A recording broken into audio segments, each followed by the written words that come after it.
Welcome to NuunessTV, a web series where leading ladies in athletic performance discuss the truths, challenges, and opportunities in being an active female participant in sport. I'm Emma Coburn, Olympic steeplechase medalist and your host for NuunessTV. Meet Alyssa Godesky. Alyssa is an accomplished endurance athlete currently competing in triathlon after a successful stint as an ultra runner. Alyssa holds the title for the women-supported FKT, fastest known time, on Vermont's Long Trail, covering 273 miles in 5 days, 2 hours, and 37 minutes.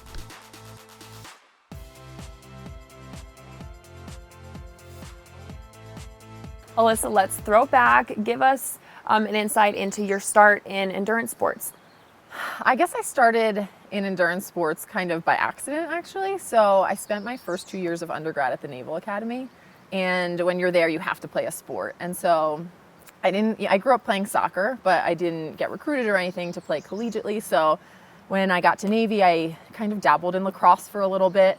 And then I didn't want to play that anymore, so I needed a new sport. And my dad, growing up, had always entered me in local running races. So while I didn't have a traditional, structured running background, I was quite comfortable to be running 5Ks and 10Ks and things like that. And I thought of myself as a runner, even though, I didn't really have a resume for it at that point. But Navy actually has a marathon team. And so I went to them and said, what do I have to do to run with the team? And they said, it was the fall at that point, and they said, our athletes usually qualify for Boston, and then that's kind of how we make our roster to join the team. And they said, we just ran Chicago Marathon, and so, you're kind of out of luck for the fall. But then they said, well, some of the team is running the JFK 50 mile, and it's in 3 weeks. But if you just run and you finish that, then you can be on the team. And so I was kind of like, okay, sure, I can do that. So I actually said okay, and then went out my door that day and ran 16 miles. And I don't know what delusional thought process I was having, but I was like, if I can run 16 miles, surely I'll make it through 50. And so I went with it. And, prior to that, what's the farthest you would ever run? I think probably about 10 miles. I think doing a 10-mile road race. Yeah. Wow. And so I did JFK, and I had actually duped 2 of my friends into doing it as well with me. And so we ran it, and at the end, I was in love with it. I knew that this was I had hit on something, and they were miserable. I don't think they've ever gone back to the trails. You loved your first 50-mile race. And so I knew that at that point I had kind of stumbled into something special. And then I ended up transferring from the Naval Academy to the University of Virginia in Charlottesville, Virginia. And Charlottesville's a really great town. It's, at the base of the Blue Ridge Mountains. And so when I was there, transferring colleges as a junior is pretty tough, actually. Most friends groups are set, and people, have their hobbies and their clubs and their groups. So I started working at the local running store when I was there to kind of meet people and make new friends. And I got really lucky that the owners there just kind of took me in, and they realized that I had found trail running a little bit, but I had no idea what I was doing. And they mentored me through a lot of that kind of beginning stages of ultra running and trail running. And then that kind of pivoted after I graduated from college, and I moved up to Baltimore City for work. And Baltimore City has they actually do have some trails in Baltimore City, which is kind of hard to believe, but it's not the Blue Ridge Mountains, the Blue Ridge Mountains, no. And so, and again, I was, in my early 20s, and I was hoping to kind of make some friends and meet people that were just active and wanted to do the things outdoors that I wanted to do. So I settled more back into the local running scene there, and that was how I met some people who were doing triathlons. And I had kind of picked up triathlon a little bit while I was ultra running and just at UVA and stuff. And I had done a few small Olympic local races. And so I at least had a bike, and I had some of the basics. And then, when I got mixed in with the people in Baltimore City, they were talking about Ironman. And so I was like, oh, well. Obviously, if your first experience with trail running was a 50-mile race 3 weeks out from knowing about it, I can see that Ironman didn't really intimidate you. Yeah, I think that I figured if I can make it through a 9 or 10 hour 50-mile run, I'd be okay to do an Ironman. And so that same kind of thought process happened, and I signed up for Ironman Louisville. And The rest is kind of history. I found once I did that, I was like, okay, I really like this. And I felt like I really had settled in with a group of people that were my peers. And, I didn't even think about it as like doing endurance sports at that time. It was just having a fun hobby still. That's wild that Ironman was a fun hobby for you. It seems so far to me. So can you talk about some of the, going back to trail running and the long races that you did prior to transitioning into tri? What are some of the lessons you learned through that, or some of your experiences that you kind of took away and are still banking on today? I think one of the biggest things is that it really fostered my love of the mountains. If I hadn't kind of stumbled Here we are. Yeah. I feel at home when I'm in the mountains.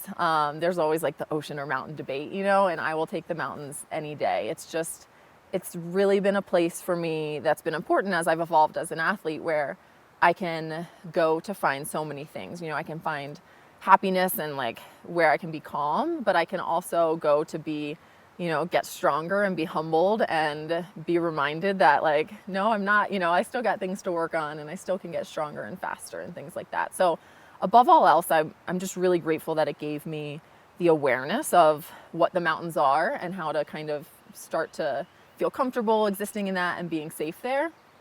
I think that I also began to realize how much mental strength plays into endurance sports. I was 21 running some of these races. And at that point, in 2006, there were very few women running ultras in general, let alone 20-year-old women, right?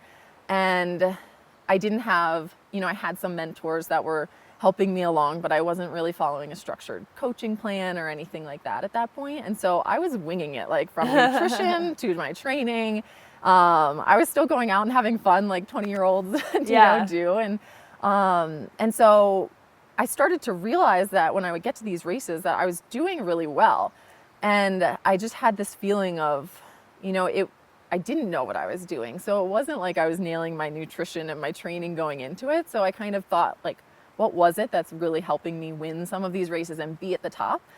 And so I just started to understand the fact that being mentally strong and being willing to like do the hard stuff and keep going when the days are really hard and the courses are really a lot tougher than you thought and things like that, you can come out on top just by virtue of being strong and being willing to do that for minute by minute, hour by hour ultras, and it also taught me a lot about how I had to really kind of not begin to define myself by the outcomes as much as by that process. And what I mean, like, in those early days, I did have some races I didn't finish. I had a lot of trouble figuring out some nutrition strategies and things in those early days. It wasn't, I guess Google still was certainly around, but it wasn't like, the information just wasn't as out there so readily, I don't think. And it didn't even cross my mind half the time to go investigate that stuff. Right. And so,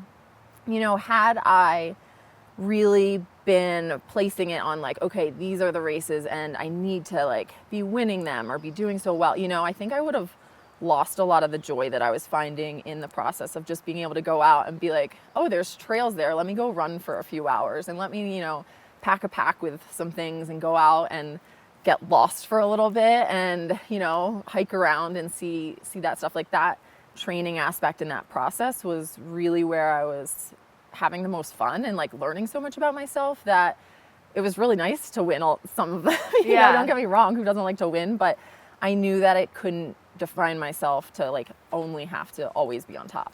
Yeah, I think it's never healthy to just define your happiness based on an outcome. It's always about, did you train as well as you could have in the lead up to it? And if the answer is yes, then there's not much more you and if can you do. Put yourself out there in the race and tried your very hardest in the race, you can walk away happy with whatever the result. I Exactly. think that's a huge part of my process with training and racing, that as long as I'm being my best version every day and bringing my best to the starting line, then if I fail and I come short of a goal, I'm not gonna beat myself up about it. And that's a process too, like learning to reflect kind of. I think being able to take some time to learn that maybe you need to, spend time at the end of the day and be like, did I try my best today in training? And did I give it my all? And if the answer is yes, then, like you said, great, I'm doing it. But sometimes, of course, we're going to be too tired to always give 100% and things like that. But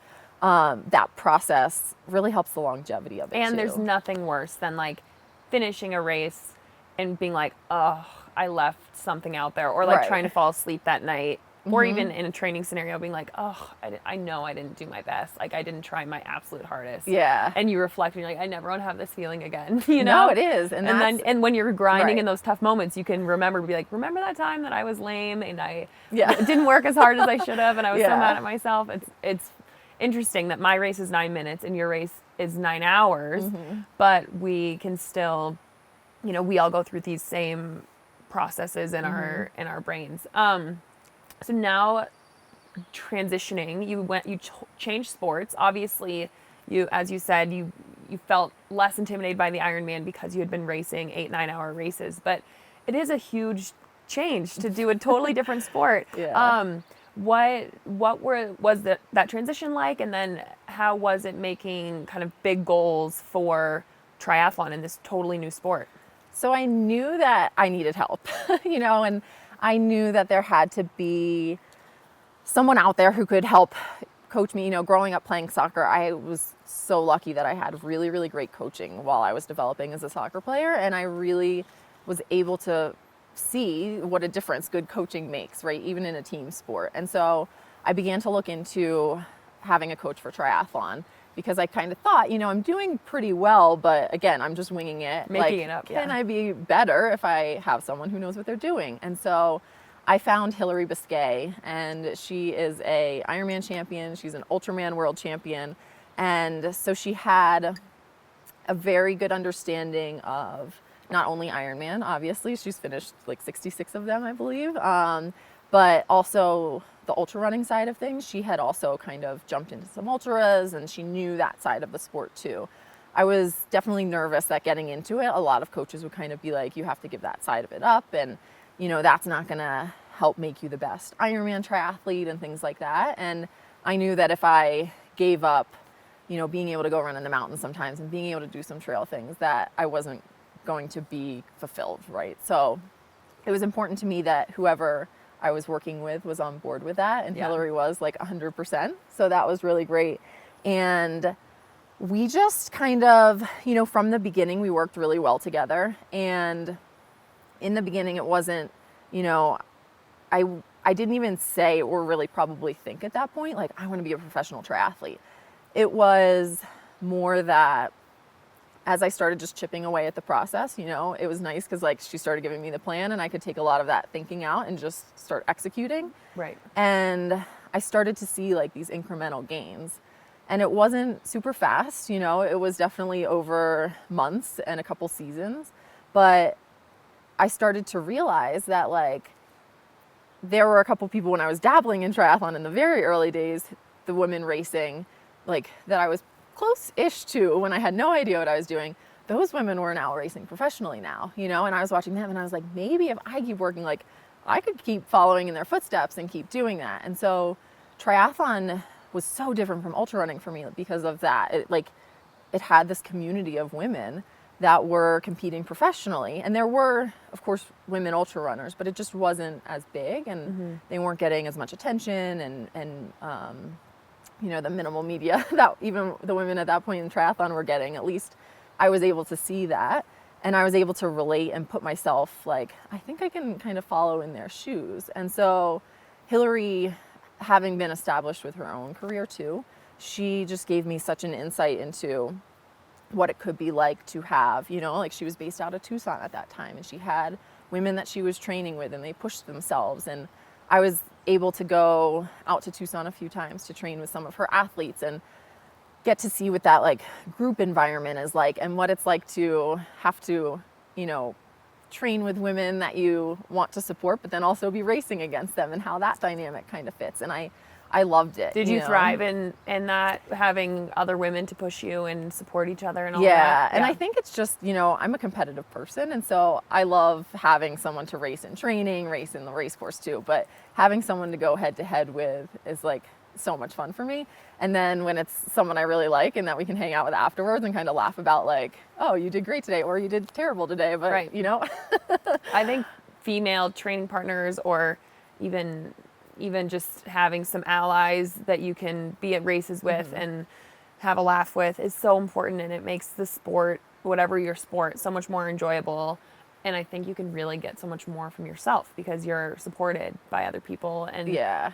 sometimes there's days that you doubt yourself or your own abilities, but then if your teammate, your teammate sees the truth, and sometimes we're harder on ourselves, and so your teammate can pump you up, and then there's days that you have to pump her up. But Yeah. I think it's so special. So it's awesome that you got to get involved in that in Arizona. Yeah, and then that really just kind of got me centered and focused, and I was able to sit down with Hillary and say, like, what is it going to take for me to try and race as a professional? What kind of thing would that look like to be able to leave my corporate job, to be able to make that jump? And so we just kind of made that roadmap. And again, it was still so new to me that one of the best parts was I didn't have a lot of expectations, because I didn't have these times where I had already run things to compare myself to. That every time I was racing, a lot of times it was just very freeing because I didn't have a ton of expectations on myself, and that was really important. But I was still able to set goals. I'm the type of athlete where I'm writing my goal times in Sharpies on mirrors, and I was a lot during those years,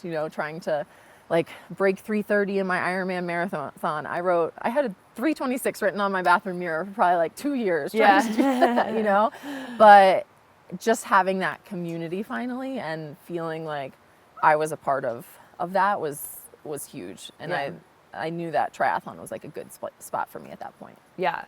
But then you still ran the fastest known time on the long trail. Can you tell us about the long trail and your experience there, and take us through that? Yeah, so the long trail is in Vermont. It is 273 miles long, and it runs from like literally the Canadian border to the Massachusetts border. So the entire length of the state of Vermont. And it goes over like the highest peaks through the mountains there. It was built in 1910. It started being built. So it's actually the oldest long distance hiking trail that is in the US, which is cool. And the southern 100 miles of it overlap with the Appalachian Trail. And so then it splits off, and the long trail continues north to Canada, and the AT goes up to Maine. So, that is kind of the history behind it. And then like any hiking trail, right? People kind of do through hikes and go and do section hikes on it. And it's kind of a thing to complete the whole thing. And of course, as fastest known times, or FKTs, kind of started popping up more in recent years, people started going after speed records on the long trail.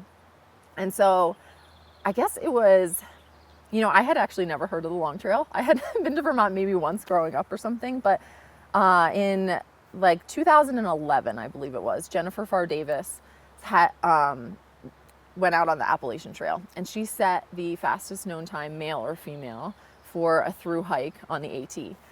And that made the news. That was like a big deal. Like, this woman just broke the men's record too, right? And so that was kind of, and I was living on the East Coast. And so I think being close to the AT, we kind of got, it was definitely big news. And so I was like, man, that sounds like something that would be cool. But like, I don't know what kind of, how you get yourself to a point where you can go and do something like that, but I was like, it just always intrigued me. And then about a year later in 2012, I heard about Nikki Kimball, and she had gone and made an attempt at a speed record on the long trail. And she was going after the men's record at the time. And she was unsuccessful in breaking that record, but she set the women's record. And so she set that standard there. And Nikki she's a 3-time champion of Western States 100-mile running. She's won the Ultra Tour de Mont Blanc. I mean, she's a legend, like absolutely a legendary ultra runner. And so again, I was like, man, this kind of thing sounds cool, like these women are out there just like in the woods for days going, and I still really didn't understand. And in 2014, Nikki's documentary came out, and it was called Finding Traction. And I watched that, and I was like, it's like when you see something and it gets stuck in your brain and you're like, this is in my brain now. Like, this is something I want to do.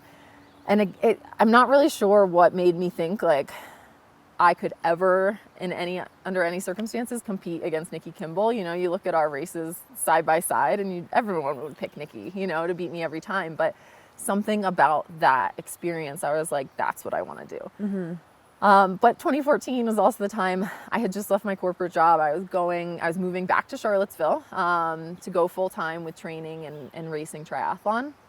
And so, you know, it was in the back of my brain, but I was like, okay, I gotta keep my eye on the prize, right? Like I gotta kind of try and go all in on this and not lose sight of that. So I put it to the side and I started racing Ironman and did that for a few years. And then in 2017, I had raced 31 Ironmans. You know, by that time I had also been kind of still doing some ultras. And so I had about like 40 or so ultras. Like I had just done a lot of racing and I was a little bit bored. To say, you know, like I feel really strongly that people should race something that they're excited about and that's going to be getting them up and out of bed every day. And so I just couldn't figure out quite what that was anymore. And I started, you know, going through my bucket list and I was like, okay, the long trail.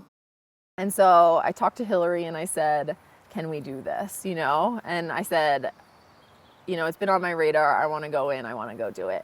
And she said, okay. And I said, I'll take a scouting trip up with my mom to Vermont in the fall and for a week and I'll go run the trail. Like I'll see exactly what I'm in for. Right. So I went up with my mom and I took my mom and my dog and we spent a week in Vermont kind of going to different areas so I could run. And I called Hillary at the end of that and I was like, I don't think I can do this. Like this is way harder. I can barely walk right now, let alone even think about matching that kind of a pace. And a couple things. One, I had already told quite a few people that I was going to be doing this the next year. Yeah. So I was already like, shoot. Already out there. Yeah. Like, do I have to go back and tell them now I'm just basically too scared, you know, like, and in talking to Hillary about it, she said, you know what, like, if the only reason you're not going to go do this is because you're afraid that you might not break the record, she's like, screw that. Like, we're going to do this if this is something you want to do. And so, you know, when I had that answer, it was kind of like, all right. And I was so scared, but I was also just so excited. Like, this was going to be such an adventure. And so from there, it just became this matter of like, all right, you know, I had to gather the crew. I had, you know, a core group of 8 people, and that kind of grew at times and stuff. I had a bunch more at times, but I had to find those people who were willing to sacrifice, you know, over a week of their own lives and be able to get to Vermont and like live out of random hotel rooms and cars and things like that to come follow me along. I also had to find people who were fit enough to like crew for me and pace me, right? So I had someone with me every single step of the way. Oh, wow. Carrying so that I didn't have to carry, you know, all the water and supplies for myself. I could carry kind of a minimal amount, but that terrain's like pretty gnarly and it's really rugged and it's not something that, you know, even if you're super fit, you might not be super fit to be on the long trail carrying like a really heavy pack, right? So I had to do a lot of that. And just after seeing I think I had planned to run when I did that scouting trip, like over 100 miles. And it was so hard. I think I barely hit 70 that week. And so I was like, man, I got to run like a lot more of this trail. I want to see every single inch of this if I can, because the only way I realized like I could kind of counterbalance the fact that my pure speed and my talent like isn't quite up to what Nikki's was going to be through that hard work and that preparation. So I was like, okay, and I made plans to go move up to Vermont in the summer of 2018, and I, you know, had a place kind of in Stratton Mountain to be able to see the southern part of the trail for a month, and then I moved up to Stowe and was able to see the northern sections and stuff, and I ended up running. I didn't end up getting to see every single mile, which was, you know, going back, I would love to like, I'd be like, that's something you should definitely do. But I saw a lot of it, like over, I think there was probably about 30 miles I didn't end up getting to, but that was part of it too, was just getting to be kind of a part of Vermont itself and getting to feel like, you know, I think there's a big part of karma when you're doing a project like that and getting to be a part of some of those communities and getting to meet other people who are out there hiking on the long trail. I feel like you have the hometown support. Exactly. Yeah. So that matters, you know, and And then, yeah, at the end of July, like I had picked my dates and the crew came in as planned. It was it felt like a little bit of Amazing Race in that first like 24 hours beforehand, like getting everyone there and getting things together. And it just, we went on the scheduled day and time, and it was pouring down rain. It was the hardest rain I've ever had to like go work out in. Really? Yeah. Oh. And there was a lot of discussion about, should we wait? And we just didn't have a window of time. Like I had those people there for that amount of time, and I had done training in some pretty hard conditions too, because I knew I didn't have that flexibility. And so after the first day, the rain cleared up though, and we just kept going, and it was 5 days, but looking back, it was such a blur, and I can't overstate enough like how valuable that crew aspect of it was. And that ended up being something totally different for me too, because Ironman was just something, it's always been an individual sport in a lot of senses, when it comes to the actual execution of the race, like it's me out there. And this was something totally different. I had to rely on so many people to keep getting me through. But that definitely has made it the most rewarding athletic experience. Oh yeah. Yeah. Cause it's a team effort in a way. So when you were setting out, you touched on this a little bit with your Ironman goal setting, you would, write on Sharpie all over, but when you, and you watched the documentary in 2014 that planted the seed, but for that and for anything, how do you set those big goals, and then how do you, fall back and set those baby steps along the way? I think the first step is always the hardest, and in this, it's kind of become a thing for me, because the first thing I did to plan for the long trail was I literally ordered a map. And that map, like I remember it arriving, and I was so excited, and I like laid it out on my floor, and I was like, okay, I turned everything off, and I was like, I'm gonna sit on this like for the next couple hours and look at this to see like how this would work, because I honestly had not even seen like the layout of the trail really before, And so ordering that map and like starting to hold yourself accountable for just taking those little like logistical steps is such a big thing. And telling people that was the goal, that held you accountable. Yes, that was a huge thing. And it's tough because to put yourself out there, you are opening yourself up to criticism and all sorts of comments and suggestions from the peanut gallery and like all of that. And that can be pretty tough to deal with. But it's also important, I think, to be sharing the highs and the lows of it and like be a little bit vulnerable. Because for the most part, like these people just want you to go like have an adventure and do your best, like win or lose. If you have a good community that you've built, then they're going to be there for you no matter what. And so as I started to realize that, it was definitely easier to be telling other people along the way and things like that. I also had a really great corporate experience when I worked in corporate, and I had a few strong mentors that really just kind of taught me the basics of how to, have like a timeline and to have like weekly check-ins with yourself, to be making sure that you're getting through that goal setting process and understanding that like it's not going to be this magic formula. Like it's literally just, you can't just write the goal on your mirror. You have to do the steps. Yeah, right. You have to do the steps, and you have to be patient and be flexible and understand that it's not going to be perfect. But if you are willing to kind of go with the flow a little bit, and be able to take a step back at times and be like, oh, this isn't the direction I thought it was going to be. Like this isn't quite right. But you keep like doing the little logistical thing. And I think sometimes those little things are just the hardest for people. They're the non-glorious things, It's the mundane stuff that you don't want to do as much. But that really is like, for the long trail, we had to be one step ahead of something that we didn't even know. And so that was really eye-opening to be like, how do we prepare for the unknown like that? And that really, I think, it was so scary because we knew people would be watching and following.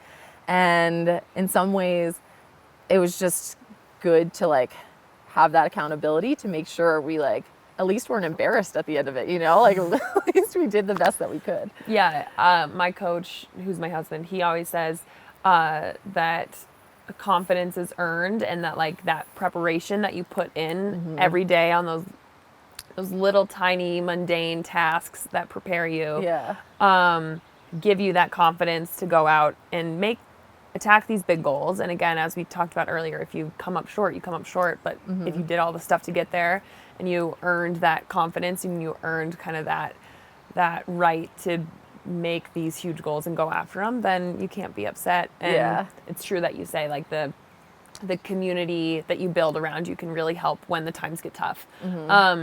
What are your coping mechanisms, you know, when there are big roadblocks? Obviously, neither of our athletic careers or anyone else's have ever gone in a perfectly straight line. There's always setbacks. So how do you deal with that?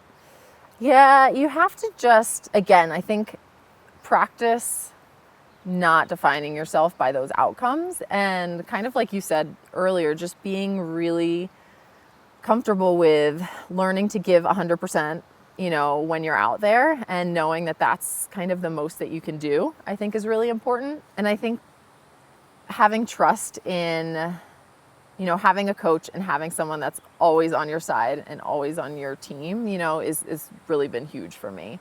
And so, you know, they're part of the process too. Like, they're winning and losing right along with you, and they're facing those same challenges and trying to get through it. One thing that we do a lot, like I go to Tucson to coach with Hillary at her camps that she has there in the spring and winter, and she always gets the campers together, and this is like elite athletes down to, you know, people who are just kind of learning to be riding bikes and stuff like that.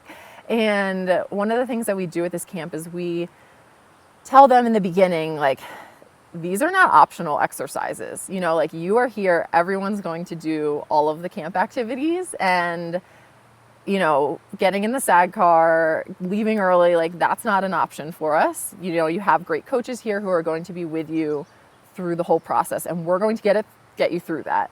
And I think when you take quitting off the table as an option, that opens up so many avenues. And I see it all the time in those camps, because once these athletes are left with no other option, like, I know they want to stop riding their bike up Mount Lemmon, you know, like, I know they're done and they don't want to go any further, but you're like, yep, that's not an option. So we're going to keep pedaling, you know, and they're forced to figure out, like, okay, she's really not going to let me quit. So how do you keep going? How do you keep, you know, figuring out the way to just put one foot in front of the other, to keep pedaling, that sort of thing. And once you can do that in an isolated incident, right, like getting up Mount Lemmon, and then you take that into your other training and your other racing and things, if you just don't ever give yourself that option anymore to really quit, take away the ability to, like, give yourself an out, then so many good things happen, because you're just forced to figure it out.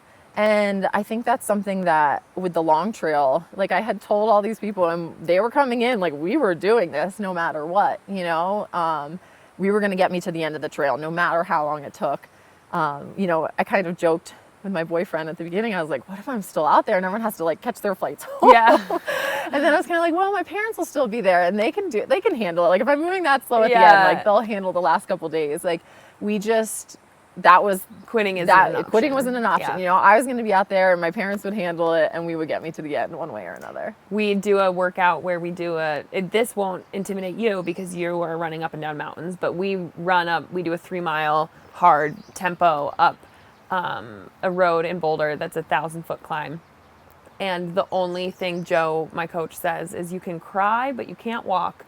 It's like, you can't quit. You can, you know, you can suffer, and that's okay to suffer, but you can't quit. You can't give up on yourself. So is the lessons that you've experienced, obviously, like on the long trail and all of that, impacted how then you coach other athletes, of saying there is no option to quit? For sure. Yeah. I think, you know, when I was looking at having a coach for myself, and even since then, you'll see some coaches that use a lot of calculators and formulas and things like that. But definitely when I'm looking at athletes and talking to them and talking about goals and things, you know, data is one part of it, but you just can't measure that, like, mental toughness and that, like, drive and determination and that heart, that's gotten me through so much of my career that I think some coaches overlook because it's just not a given data point. Your Garmin's not going to read that for you.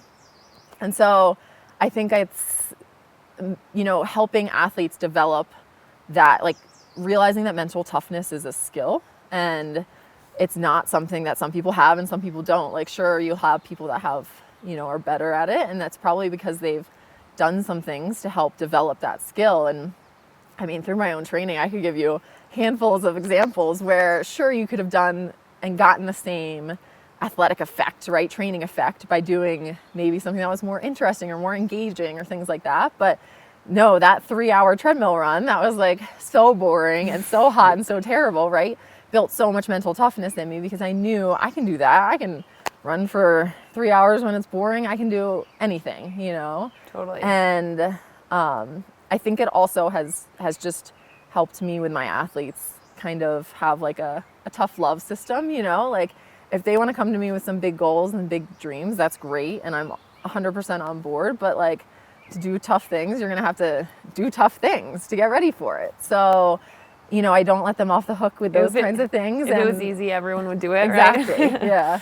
So the last thing I have is what advice would you give athletes facing any setbacks and any challenges? I mean, you touched on it a little bit just now, but yeah, what advice would you give athletes facing setback? I think, on one hand, like order that map, right? Like take that first step and just have yourself start to do it. And you can be nervous, you can be scared, you can be all those things and let yourself do that, but then go through the motions and keep doing that logistical stuff that's going to put you closer to that goal. And to stop defining what like success is from what you see on social media or what other people think is successful or what other people think you should be doing to be, be the best, because really it's so individual. There's a lot of talk about like balance and, being able to do it all and figure it all out these days. And I think that investing in yourself is probably like the best thing that you can do. And so if that means you're tipping the balance scales a little bit for a while, that's okay. Because if you're investing in yourself and you're making yourself like the best you can be, then that's going to make you a better everything else too. And you'll get to those successful days and you'll have those, you'll, realize what your dreams are and you'll be able to get after them. Yeah, I think that's great advice. And I think no matter your sport or if you're doing the long trail or the steeplechase, right? Or hopscotch, that those are great takeaways. So Thank you, Alyssa, for joining me on this episode of NuunessTV. I hope you guys tune in for the next episode, and thank you for joining us.